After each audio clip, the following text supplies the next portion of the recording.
بچوں سے زیادتی کے واقعات ظاہر کرتے ہیں کہ ہمارا معاشرہ بچوں کے لیے کس قدر غیر محفوظ ہوتا جا رہا ہے۔ 3 اپریل 2019 کو تھانہ دراما کے محنت کش اللہ بچایا کی 8 سالہ معصوم بچی مہرین گھر سے کتاب لینے کے لیے نکلی اور لاپتہ ہو گئی۔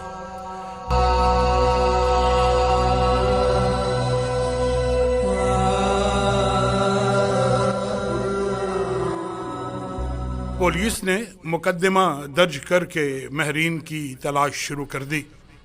اگلے روز مہرین کی نعش گندم کے کھیتوں سے ملی، جس کو زیادتی کے بعد قتل کیا گیا تھا۔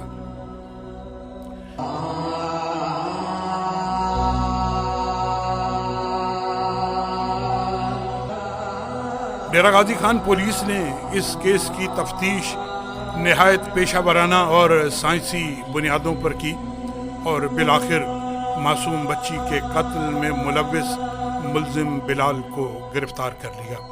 آبادی کا ڈیموگرافک ڈیٹا اکٹھا کیا، 120 افراد کو ڈی این اے کے لیے بھجوایا۔ بالآخر پولیس اصل قاتل بلال والد غلام رسول تک پہنچ گئی۔ ملزم کو تختہ دار تک پہنچانے کے لیے پولیس نے ضابطے کی تمام کارروائی بہت محنت سے مکمل کی۔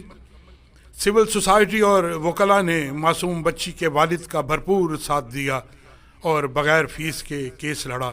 بالآخر اس درندہ صفت شخص کو 24 نومبر 2021 کو عدالت نے 2 بار موت کی سزا سنائی۔ RPO صاحب ڈی جی کا شکریہ ادا کرنا، میری مہرین بیٹے کے قاتل کو 2 دفعہ سزا ہے، موت ہو گئی، ہمیں کوئی انصاف مل گئے۔ ہم نے اس معاشرے کو بچوں کے لیے محفوظ بنانا ہے۔ جرائم سے پاک معاشرے کے قیام کے لیے پنجاب پولیس کا ساتھ دیجیے۔